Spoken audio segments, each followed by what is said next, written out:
আসসালামু আলাইকুম। প্রিয় দর্শক, নিজের আলাপচারিতায় আপনাদের সকলকে আমন্ত্রণ জানাচ্ছি। আসসালামু আলাইকুম রহমতুল্লাহি ওবরকাতুহু। সম্মানিত দর্শক, বাংলাদেশের রাজনীতিতে হাঁসের মাংস, ওয়েস্টিন হোটেল এবং পূর্বাঞ্চলে গড়ে ওঠা একটি মার্কেট, নীলা মার্কেট, এগুলো নিয়ে বেশ আলোচনা হচ্ছে, সমালোচনা হচ্ছে এবং বিতর্কের ঝড় শুরু হয়ে গেছে। বর্তমান অন্তর্বর্তীকালীন সরকারের একজন উপদেষ্টা, যার নাম আসিফ মাহমুদ সজীব ভুঁইয়া, এই তরুণ এখন তো অবশ্যই তিনি রাজনীতিবিদ, নানা কারণে বিতর্কিত এবং নানা কারণে আলোচিত, এবং একই সঙ্গে দলের ভিতরে অর্থাৎ ডক্টর মোহাম্মদ ইউনূসের যে দল এনসিপি, সেই দলের ভিতরে তাকে নিয়ে পরস্পর বিরোধী মন্তব্য রয়েছে। তিনি তার যে এলাকা, গ্রামের বাড়ি কুমিল্লার মুরাদনগর, সেখানে যথেষ্ট বিতর্কিত, এবং তার আব্বা বা বাবা ওই এলাকাতে রীতিমতো তাণ্ডব শুরু করে দিয়েছেন যেদিন থেকে তিনি ক্ষমতায় এসেছেন। দুজন উপদেষ্টা, তিনি এবং নাহিদ, এই দুজনের বাবাকে নিয়ে যথেষ্ট যাকে বলা হয় দুর্নাম এবং বদনাম। তারা বিশেষ করে আসিফ মাহমুদ সজীব ভুঁইয়ার যে বাবা, তার অনেকগুলো ভিডিও ক্লিপ এখন সামাজিক মাধ্যমে ভাসছে।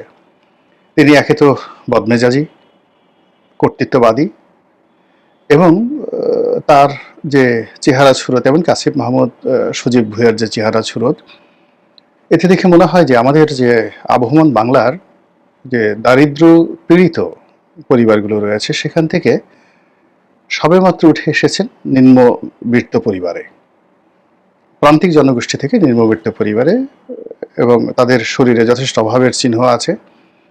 তো এরকম একজন মানুষ, সেটা আসিফ মাহমুদ সজীব ভুঁইয়া হন কিংবা তার বাবা হন, তারা এই সমাজে মেম্বার পর্যন্তই এদেরকে যেতে অনেক কষ্ট করতে হয় গ্রাম বাংলাতে, এবং তারা কখন মেম্বার হয়েছেন কিনা আমি বলতে পারবো না, কিন্তু এখন তাদের যে আচার আচরণ, মনে হচ্ছে যে বাংলাদেশে ডক্টর মোহাম্মদ ইউনূস নন, মূলত তারাই হর্তাকর্তা। এটা মুরাদনগরের যারা লোকজন, তারা ওভাবে মনে করে। এই যুবক যে আগে যে মন্ত্রণালয় ছিল স্পোর্টস মিনিস্ট্রিতে, তার বডি ল্যাঙ্গুয়েজ, তার বসার ধরন, প্রকৃতি, তার পোশাক, সবকিছুর মধ্যে একটা ঔদ্ধত্য, একটা বেয়াদবি, এটা স্পষ্ট হয়েছিল।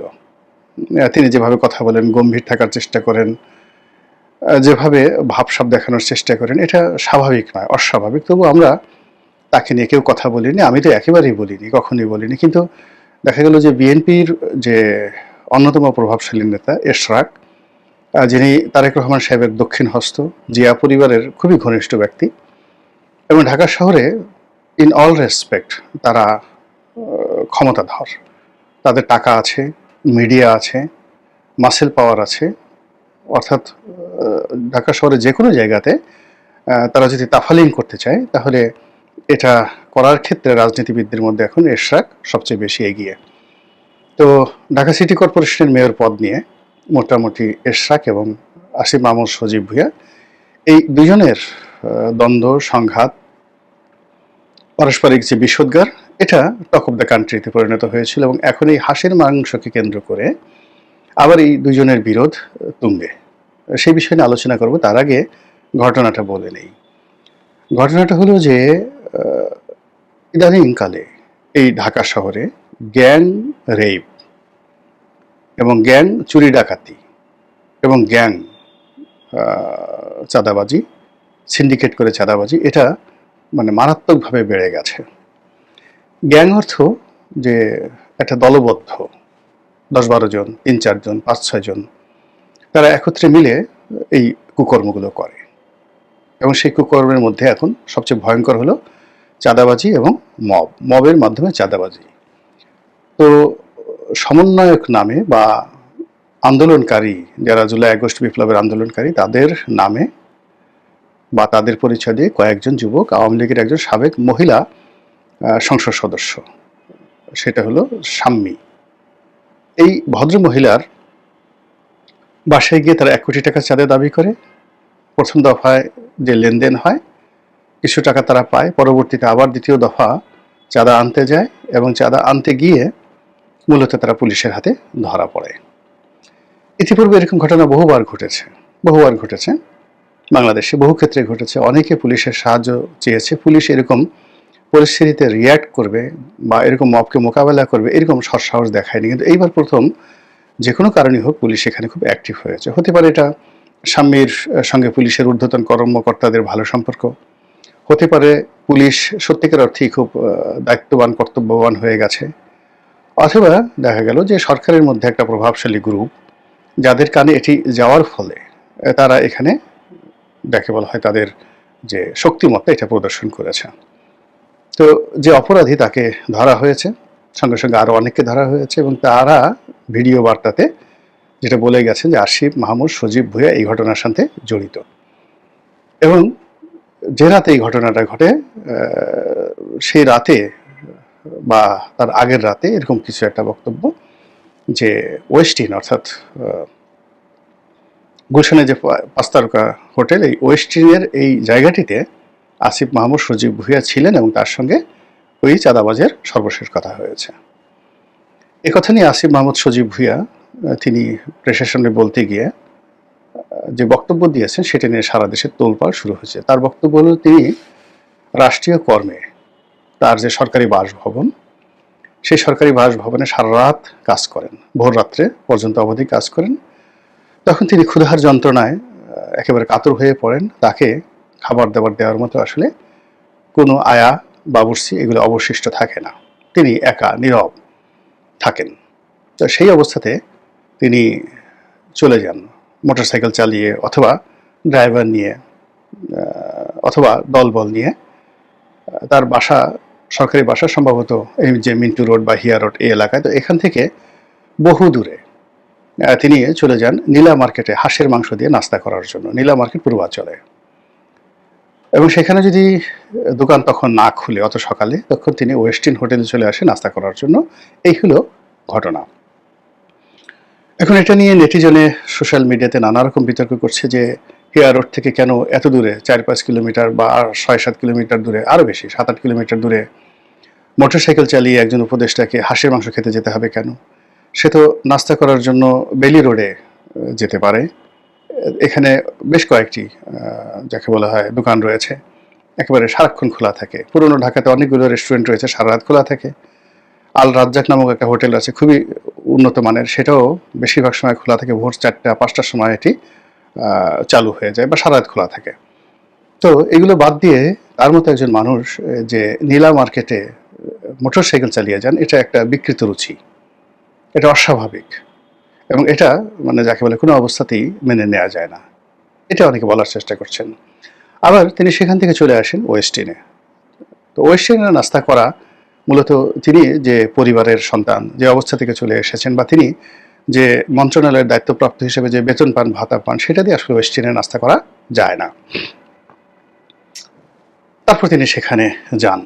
তো এটা নিয়ে খুব তর্ক এবং বিতর্ক চলছে, ভীষণ রকম তর্ক বিতর্ক চলছে। এবং এখন আমি যে ভিডিওটা করছি, এখন বলা হচ্ছে যে উপদেষ্টা মণ্ডলীতে এই আসিফ মাহমুদ সজীব ভুঁইয়া, আরেকজন আছেন মাহফুজ আলম না মাহফুজ, তিনিও মানে নানা কারণে বিতর্কিত। এই দুজনকে বাদ দেওয়ার কথা চিন্তা ভাবনা করা হচ্ছে, অথবা এই দুজন পদত্যাগ করতে পারেন না, এরকম একটি কথাবার্তা।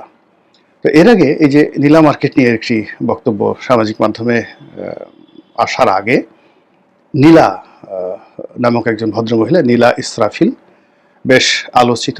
তিনি সাবেক অ্যাটর্নি জেনারেল যিনি ছিলেন বা উপদেষ্টা ছিলেন, পরবর্তীতে তার পুত্রবধূ হিসেবে পরিচিত। তো এই নীলা ইসরাফিল যে ডক্টর মোহাম্মদ ইউনূসের দল এনসিপির একজন নেতা, কি যেন নাম, তার বিরুদ্ধে যৌন হয়রানির অভিযোগ এনেছেন। এটাকে হয়রানি বলা যাবে না, রীতিমতো যৌন কেলেঙ্কারির অভিযোগ এনেছেন। সেটা নিয়ে বেশ কয়েকদিন হই হলো, চই হলো। নীলা ইসরাফিল যথেষ্ট সাহসী। যে ধরনের অভিযোগ তিনি এনেছেন, এগুলো সাধারণত আমাদের দেশের আবহমান বাংলার মেয়েরা সাধারণত এই ধরনের অভিযোগ সামনে আনতে সাহস পায় না। তো তিনি সেটা সাহস এনেছেন। দ্বিতীয়ত যে ভাষায় তিনি প্রতিবাদ করেছেন, এবং নীলা ইসরাফিলের মতো সাহসী, যেখানে তার শ্বশুর, তার স্বামী, তাদের বিরুদ্ধে বিভিন্ন সময় রুখে দাঁড়িয়ে জাতীয় সংবাদপত্রে শিরোনাম হয়েছেন। এবং তার শ্বশুরের মতো একজন প্রভাবশালী মানুষের কে এম হাসান আরিফ, বাংলাদেশের শীর্ষ আইনজীবী, ধনী ব্যক্তি, প্রভাবশালী। তো তার বিরুদ্ধে লড়াই সংগ্রাম করে তিনি জেলে গেছেন। আবার জেল থেকে ফিরে তিনি যাকে বলা হয়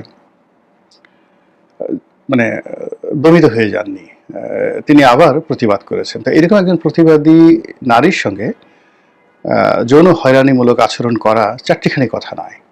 যে এই কাজ করেছে সে নিঃসন্দেহে এই নীলা ইব্রাহিমের চাইতে অনেক দুর্ধর্ষ, অনেক সাহসী এবং অনেক ডেসপারেট। এবং তার মধ্যে নিঃসন্দেহে এমন গুণাবলী আছে যেটা নীলা ইব্রাহিমের মতো সাহসী রমণীকেও মুগ্ধ করেছে অথবা বাধ্য করেছে। তো যাই হোক, সেই এনসিপির একজন অখ্যাত নেতা, যার এইরকম ডেসপারেট কর্মকাণ্ড নিয়ে দল টুশব্দ করেন, এবং তখন থেকে আসলে নীলা নামটি বাংলাদেশে বেশ পরিচিত। তো যে নীলা ইব্রাহিমের সেই যে তার সঙ্গে যিনি যৌন অসৌজন্যমূলক আচরণ করেছেন, তো তাদেরও নেতার নেতা মানে সুপ্রিম কমান্ডার হলো এখন এই হাসকাণ্ডের যিনি নায়ক আসিফ মাহমুদ সজীব ভুঁইয়া। তো সেই সজীব ভুঁইয়া ওয়েস্টিনে যাচ্ছেন। ওয়েস্টিনে যাওয়াটা তেমন কোনো বিষয় নয়, তবে এখানে একটা ক্লাস, রুচি, অভিরুচি এগুলো সব নির্ভর করে। আর বাংলাদেশে ওয়েস্টিন যে হোটেলটি, এটি যথেষ্ট বিতর্কিত একটি হোটেল। আওয়ামী লীগ জামানাতে এখানে পাপিয়া কাণ্ড ঘটেছিল এবং এক রমণী সেখানে একটি রীতিমতো মিনি পতিতালয় বা যাকে বলা হয় বালাখানা, যাকে বলা হয় বাইজি মহল তিনি গড়ে তুলেছিলেন। এবং ওটার সবচেয়ে দামি যে রুমটি, দৈনিক কত ভাড়া, 1 লাখ হতে পারে, 1.5 লাখ হতে পারে।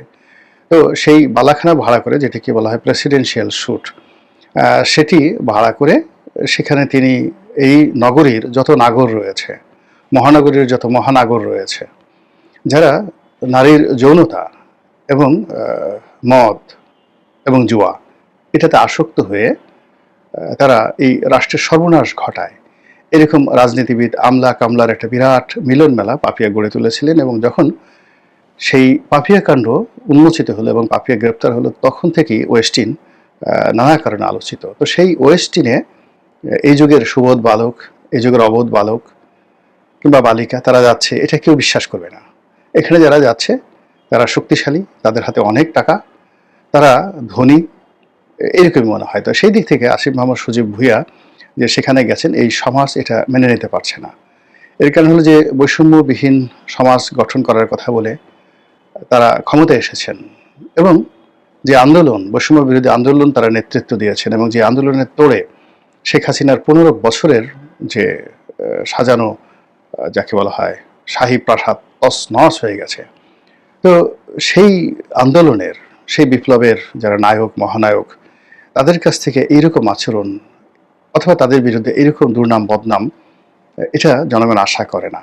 আর এই কারণেই এই ছাগল কাণ্ড, মতিউরের যে ছাগল কাণ্ড, এটা যেভাবে বাংলাদেশের মানুষকে একটা সর্বনাশের দিকে নিয়ে গিয়েছিল, শেখ হাসিনার সর্বনাশটা শুরু হয়েছিল সেই মতিউরের ছাগল কাণ্ড দিয়ে।